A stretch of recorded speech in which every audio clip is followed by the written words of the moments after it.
Hey everyone, this is Briana Boyd, host of Lesser Known Self, and we are back for episode 4 of season 2.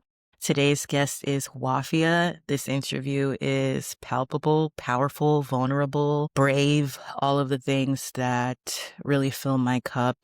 I feel very honored to have done this interview. It was meaningful, not only for me, but also for Wafia. And I think that she has a really amazing perspective, and I would like to see her have more opportunities to share in the way that she did on today's episode. This conversation really centers on things that a lot of us are struggling with across cultures.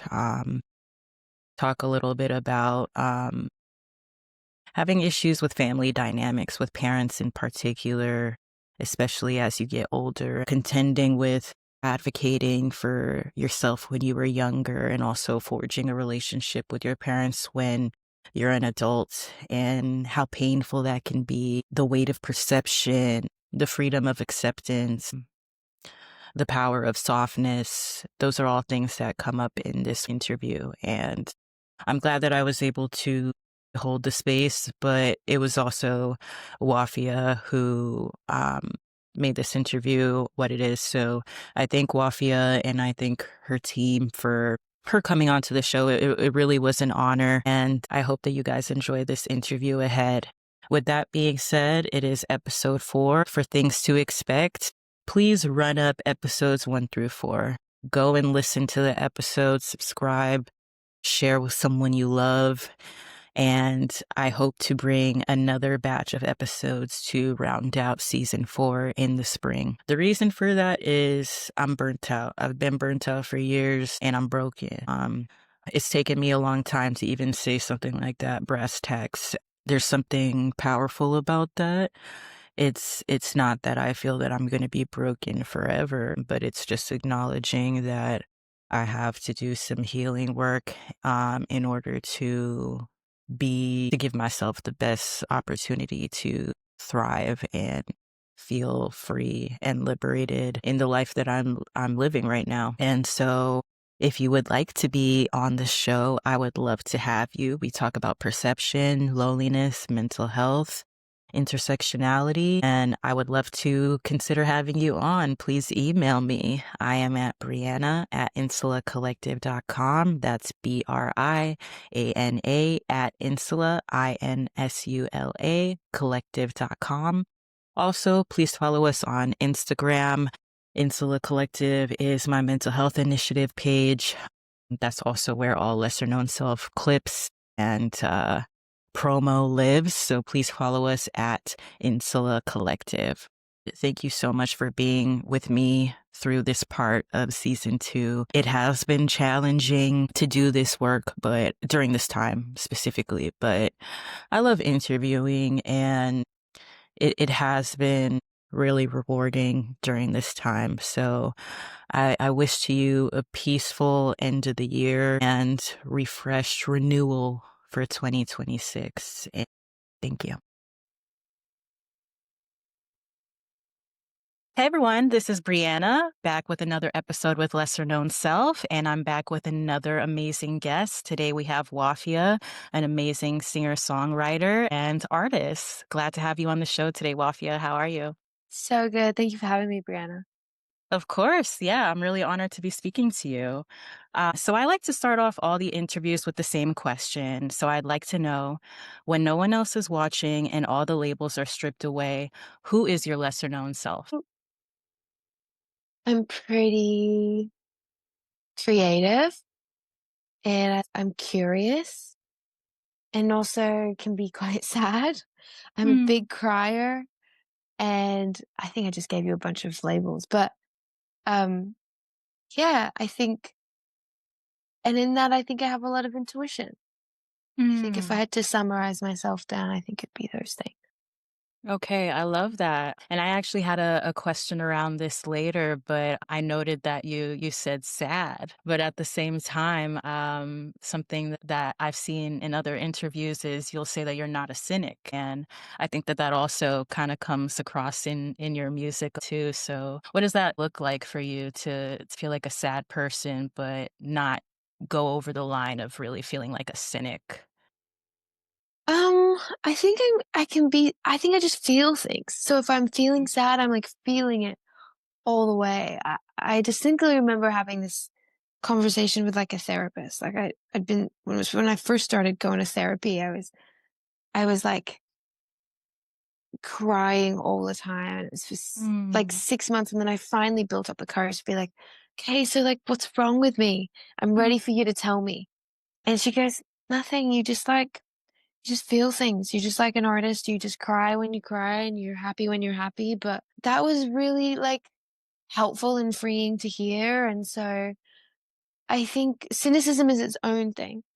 You mm, know, I think to wrap those two things in together, I just life is hard. Life is mhm. hard, and so I react to that. And I Yeah. think I can be sad when I reflect on life as a whole. Yeah, I really appreciate you saying that. I was watching this interview that you did about a year ago with Triple J. I think it was Ash McGregor specifically. And you were talking a little bit of like your Tumblr era, which I love. We're the same age, so we're going to talk a little bit about like 32 isms, because I Uh-huh. think it's definitely a thing. And you said, and I'm lightly paraphrasing, but you said, I could hide my face. I love that you could be a personality without being perceived first by your face. What has your relationship been like with perception? What a question. Mm, Still struggle with it. Still struggle with it. I was severely bullied in high school, and I think that's where a lot of it came from. Like, mm, there were people of color at school, but it wasn't that diverse. And then mm, I was even bullied within like between the Arabs that were at school also didn't mm, like really like me. So I had a really hard time. And I thought I was hideous for a really long time. I got bullied for having mm, a crush on someone and they made fun of my appearance and it just stuck with me. And I yeah. think growing up at the time that we did, there also weren't a lot of examples of like non-Eurocentric beauty. Mm, Um, and yeah, I still I still carry that. And mm, my comfort blanket is to like just use my voice and not like if I could honestly have a career and not be seen, I would choose that. And I liked that the music industry in those years that we were coming up on Tumblr afforded you that. I think of Banks, you didn't know her face, Sia, like I miss that. hmm. I miss that. Yeah, absolutely. And it's a bit of a big question, but I also find that like intersectionality also can also make that just a very internally very confusing thing. You are a queer Muslim woman, and so I imagine that sometimes that comes with maybe a responsibility, or you've been asked in the past, like if you identify as a political artist, and I really have appreciated your response to that. So, how do you feel that intersectionality also kind of falls into how you felt about yourself and how people perceived you? Then or now. Maybe both. Yeah. To me, it's like again, I just don't think there's no way around it when you are intersection. Mm, You know, like there yeah. just isn't like there's no opt out button. Sometimes I struggle with not being seen as all the things that I am. Mm, Like I'm Arab, but I'm not this. Like I also don't want to be a caricature of myself to make myself like more Arab to a Western gaze. You know, hmm. like I'm queer, but I also don't fit into that box all the way fully. Um, I don't, I struggle with it when it comes to the marketing of the music Mm, industry. I'm like, yeah. wow, if I was more of one thing or another, this would Mm, be so much easier to market. This would be so much more easier to lean in. But that hmm. doesn't feel true to me. So For sure. what do I do? And especially at a time where People want really clear boxes, Yeah. even though people are more allowed to be themselves more than ever. But Mhm. when it comes to like selling your product, and I say that like with quotation marks, like it's not how it feels to me, but it is how it is perceived to others. I don't fit neatly into any of the, I Mm. spill over. And so I try not to, but I do think it harms me in some ways, not ways Mm. that I want to look at closely. But Yeah. yeah, I think that's the product of being intersectional and being a messy person. I'm okay Mm. with that. I'd rather go down this way.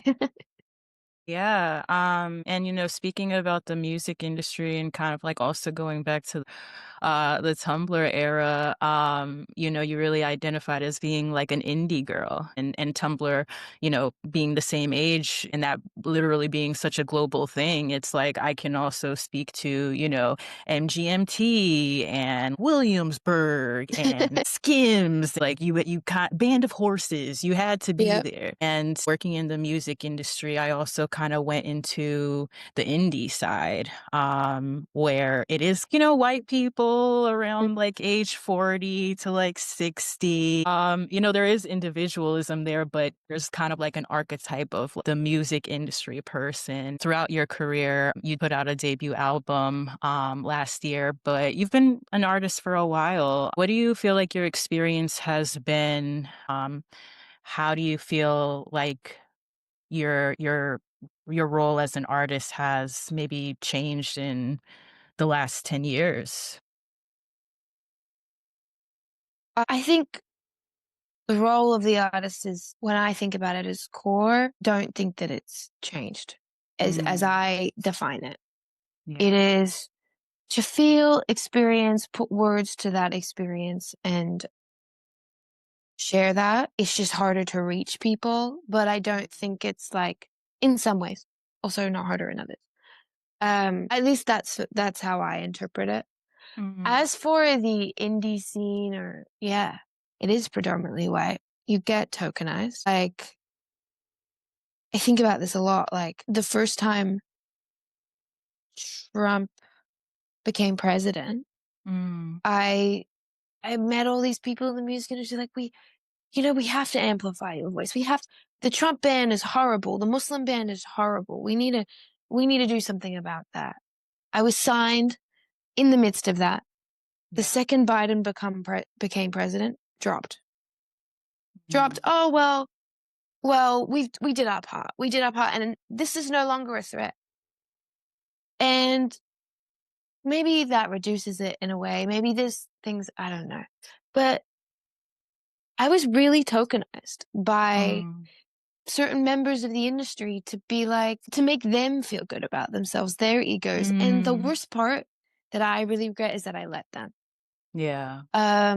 Because I was trying to find my footing. I was trying to like take what I could. I was like, this will benefit me too, I guess. I'm sure in ways it did, and in ways it didn't.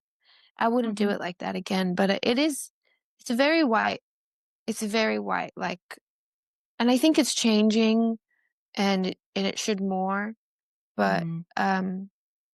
yeah, it just to answer that, the first part of your question. Yeah, and I think that that's very big. And there's been times where I've been frustrated because it seems like it's a lot of like superficial Canva.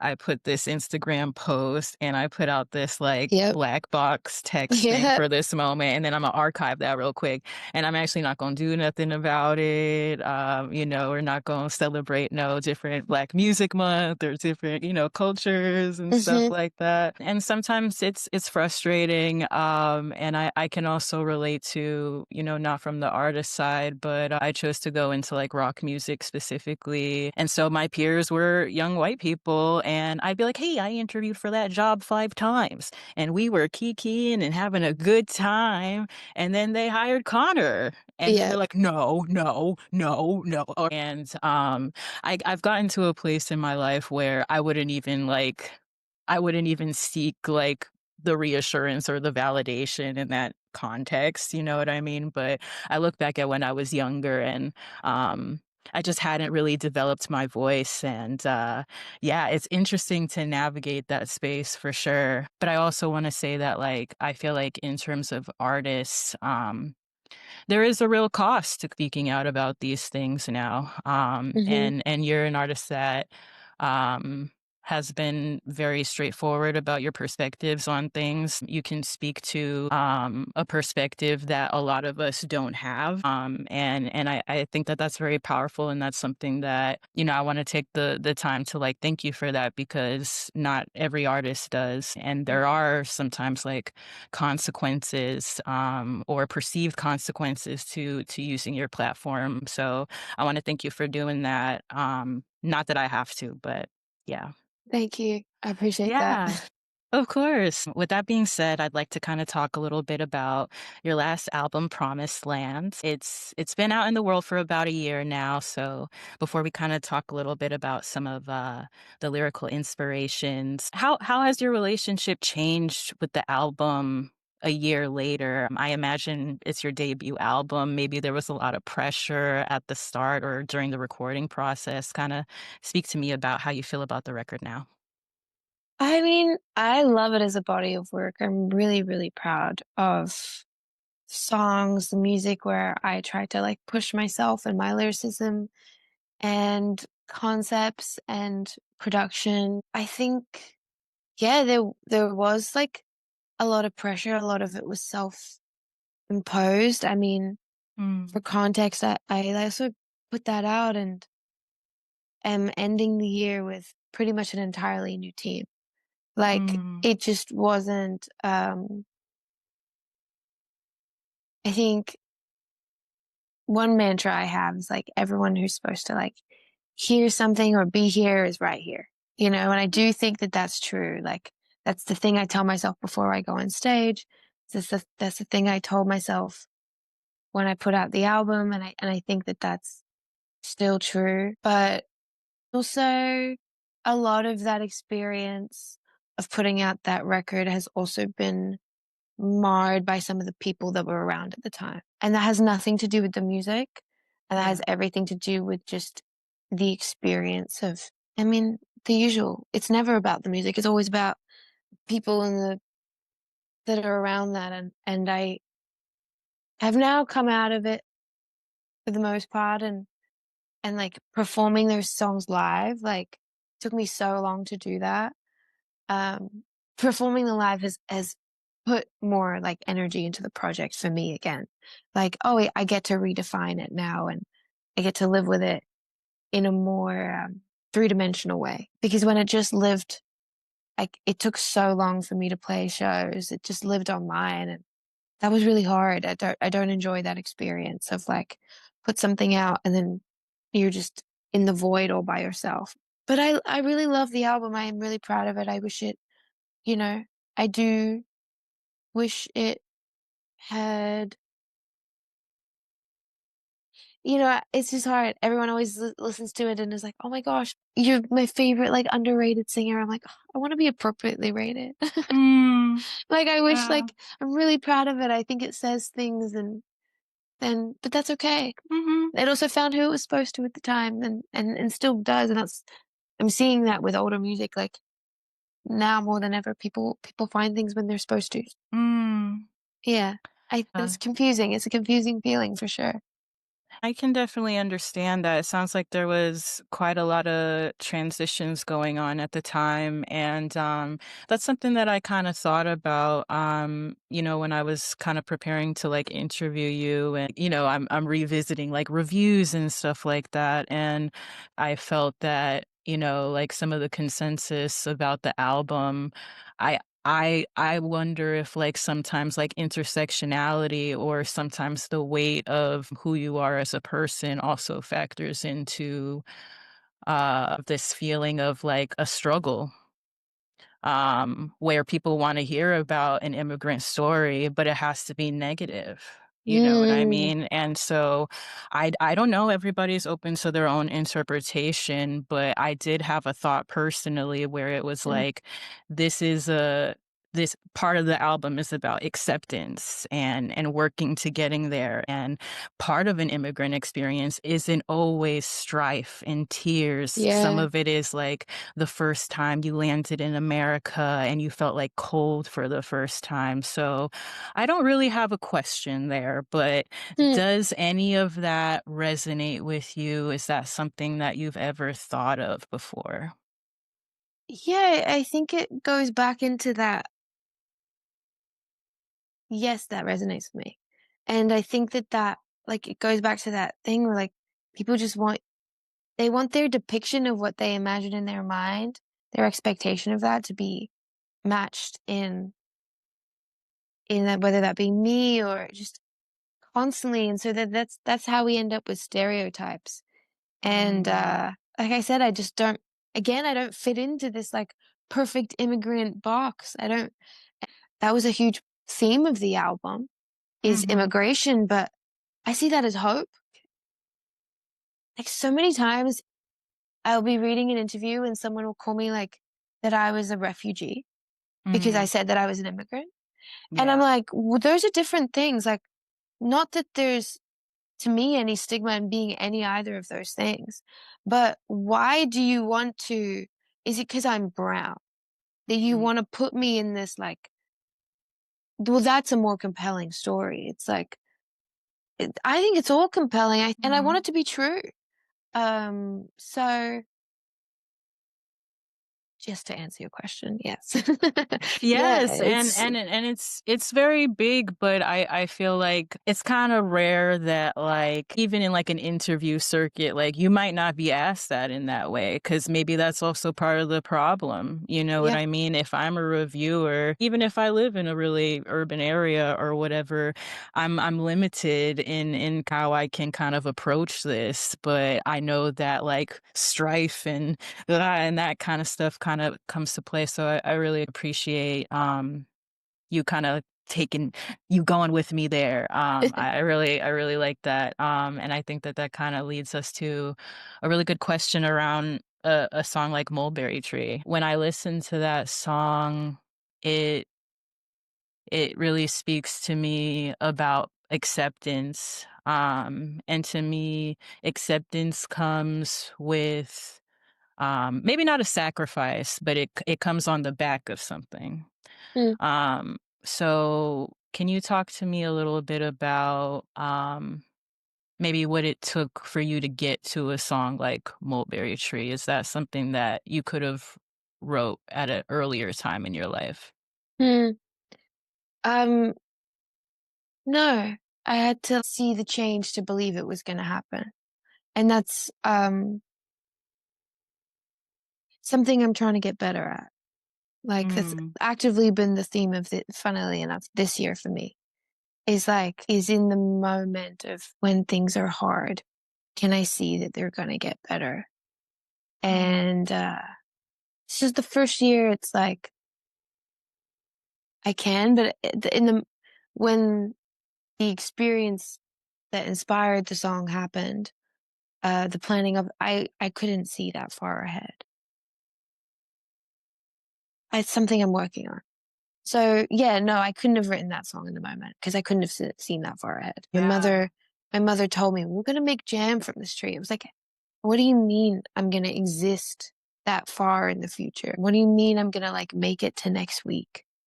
You know? Wow. It just it can feel so catastrophic for me in the moment.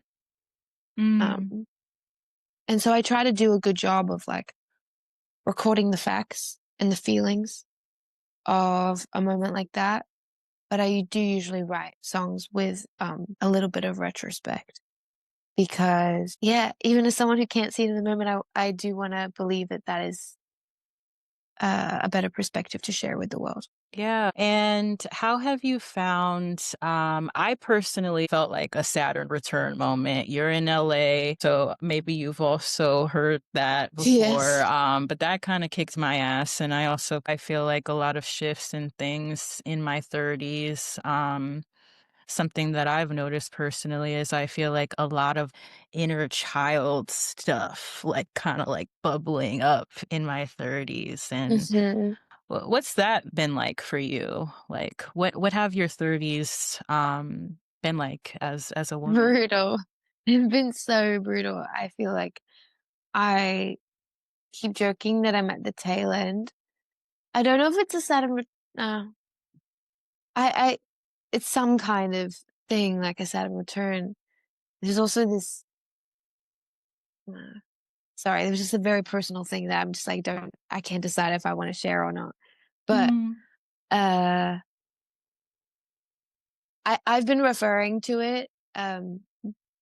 Before I made the correlation, I've decided not to share it. I'm estranged from my father, and I got like a mhm, text from him on my birthday a few years back, being like, "If you can't send me money, I'm gonna wish 1,000 days of hell on you." And I've been joking that the 1,000 days is up. I think the 1,000 days are finally like the curse is lifted. mhm, Um, and I feel a reprieve. I'm like, oh, whether it's this Saturn return or this curse that I call it is up, I do feel a a better sense of I can handle whatever comes my way. mm, That I think to the last 2, 3 years I could not. I mm, was like on the floor kicking and screaming, getting to where I wanted to, just like not looking things in the face. yeah. And I think at the end of this year, not much has changed. Like I've made some changes in my life, but like the circumstances of my life have changed. It hasn't changed. But I do feel a more sense of like, I'm going to figure it out. And I was like untethered from that belief for a while. And I've Mm, never been the kind of person that had identity confusion or who am I? What is me? yeah. And there were certain parts of that that were unshakable in the midst of the past few years. But there were, there have been parts of it that have been kicked up that like I never had to question or kick up before. Mm, Um, and doing that sort of inner work, doing that like self-reflection, has been really painful, but also just like can't imagine going into the next year without it, you know? So yeah, it's, I feel more equipped. I feel more equipped. absolutely. I appreciate you also sharing that further context. I actually have like a question around that, and it doesn't necessarily have to center on your father per se, but you do have a song on the album called House Down, and you've talked about that being maybe up until now one of the most personal songs that you've released. And you also use the word untethered a lot, which kind of like stands out to me because I also use kind of untethered sometimes too. I find that a lot of first gen immigrant daughters specifically struggle to have like our own voice. You talked in an interview prior about like earlier on in your career making decisions with your parents in mind, and you also specifically use the word tethered. How did you begin to develop a voice or begin to maybe work on that tethering or that relationship with either of your parents? Well, I think I realized from a really young age that my parents, and I say this with love, knowing that they're both doing the best they can with the tools and the experience that they had onto like themselves. I have a lot of compassion for them. And also I realized at about like 7 that like I wasn't gonna be protected the way I needed to be protected. Like Mm, that like my basic necessities would be met, like food and shelter. But even sometimes those weren't met. And that's mm, because of circumstances. And again, I feel they're doing the best they can, but at a really young age for the like veneer to come down about your mm, parents. My friends that have had to do that work at 30 of who their parents are, what are they, who are they not? And a lot of my frustration in the past few years has been, I wish it were different. Like, I mm, wish I wish I had someone to teach me a bit more. Mm, Because there's yeah. just certain, like, gaps, and then because of it, I became so hyper independent, so Mm, just like, I will depend on myself and no one else, and mhm. then you're like, that can only sustain you for so long when you've been doing it for so long. Yeah. But yeah, so I think I learned sooner than most Mhm. what was my parents, what wasn't. But there were circumstances that got in the way of me exercising that. I was really fearful of my parents till Mhm. about the age of 19 and 20. And so it wasn't until then when I could like actively, and was a big part of this, like my dad specifically was very supportive of my music career. Mm. And so that was the first time I could travel and be away from them.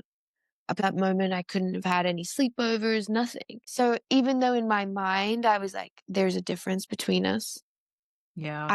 it wasn't a thing I could act on until I was about 20. And then that's when I was like, oh, like, and I tried to have a relationship still, particularly with my father in that time.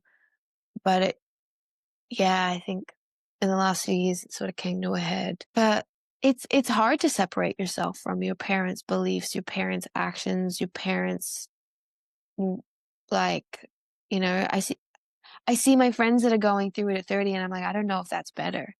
Like, it's just Yeah. work that you have to do regardless.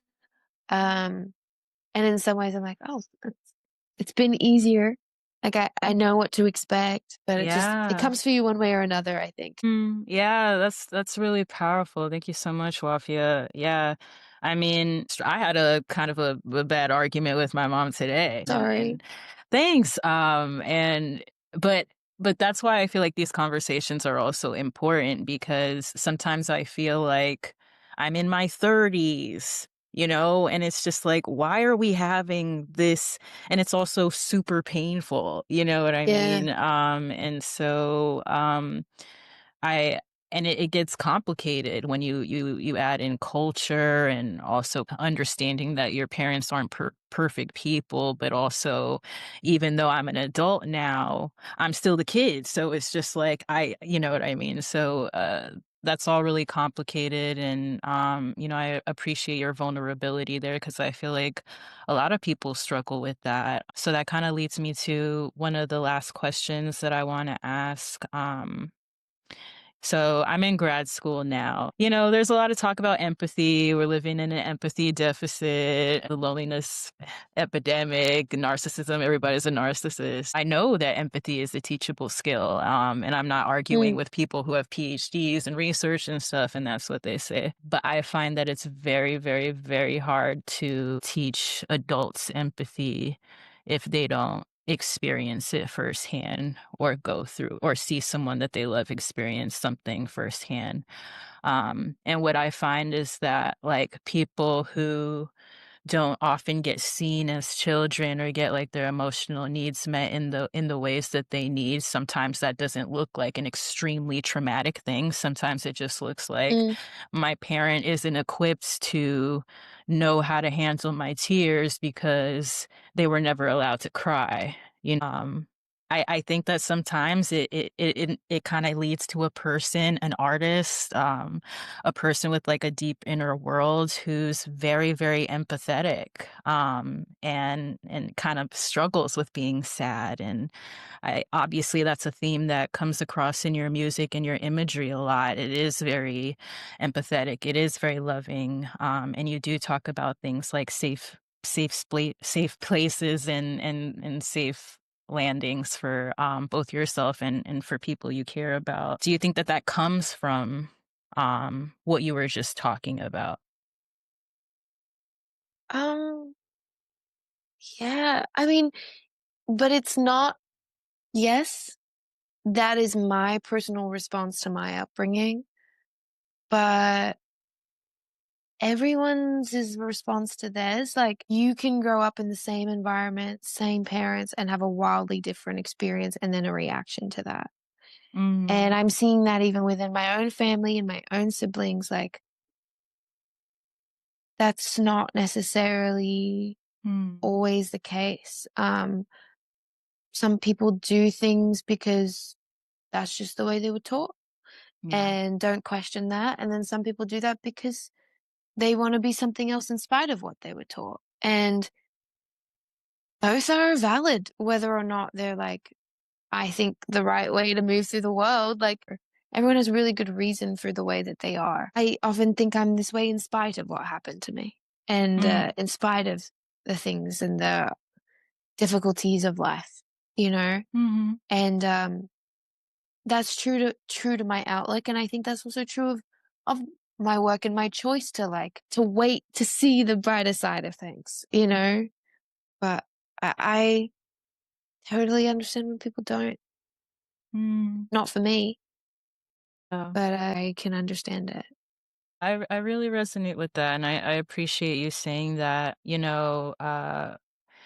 My brain, when you were saying that, something that I thought about and something that's been kind of important for me personally in my later 20s was sometimes when you're like kind of more of like a ruminative person, you get to a point in your life where sometimes you can over intellectualize and sometimes it becomes ego work and sometimes that's nasty work and that's not empathetic as well.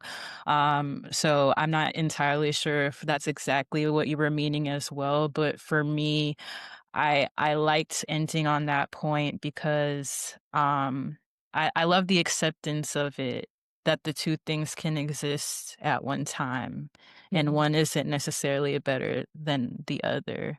Because sometimes I feel like the same person that feels like they're so empathetic and they're such a helper, that person ends up being like a kind of a problem as well. Yeah. So yeah, so I really, really appreciate that perspective. So yeah, thank you so much, Wafia. I've really, really appreciated your insights here. I don't want to ask like what's next. I want to ask like what do you want to invite or feel in 2026?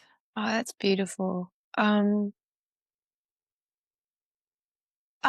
More of this conversation. Like, Mm, more of this, like, free flowing, all encompassing, curious, thoughtful. mm, I just think this is like, this is the medium in which I feel the most comfortable in, mm, the most, also invigorated by. Like, mm. and yeah, I hope that people can have these conversations between themselves and that we can continue having them ourselves too. And yeah, I'd like to see more nuance in Mhm. 2026. Yeah, thank you so much. I really, really appreciate that. And I'm glad that this has been a space that feels, refreshing and also safe. And I agree with you. You know what I mean? The first time that I launched this podcast, it was 2020, it was a booming podcast. And, I also worked in the music industry and I also got caught up in nobody's listening and I don't have followers and all of this different stuff. And it's okay for it to be a little messy. It's okay for it to not be polished. I think just kind of like breaking the ice of some of these conversations, I think that is really powerful. And I really, really feel that like people will get a lot from the things that you shared in today's session. And I hope that it does give me hope that like the music industry over time, I want them to be able to have more authentic space for an artist like you. And I also want to invite, including interviewers, everybody, like let's get a little bit deeper. You know what I Yep, mean? yep. Yeah, yeah. I So would love that. yes. So thank you so much, Wafia. Thank you, Brianna. This is Oh, truly such a joy. I really appreciate oh, it. thank you so much.